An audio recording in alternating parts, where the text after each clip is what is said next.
और कांग्रेस लीडर नगमा ने कहा कि जब पार्लियामेंट और असेंबली में लीडरान अपनी पसंद का लिबास ज़ेब तन कर सकते हैं तो तालीमी इदारों में क्यों नहीं।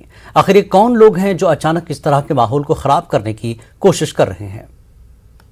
I think it's very unfair because we see Yogi Adityanath wearing his attire. We see other MPs wearing their attire in the BJP, like the Sadhvi Pragya and people like that. So I think that in case if people do have religious sentiments, it should be respected because that is their freedom of expression and freedom of whatever they want to wear or whatever they want to say. But the main mute point over here is that the BJP is really not got any development work which they are doing, because of which they have to resort to such kind of things. I mean, a bunch of hooligans who are that I heard that girl's statement yesterday, and she was saying that hardly about 10% were there from that university, but the rest were from outside. So how did these goons come from outside, and how did they, influence and do such kind of things is a thing to really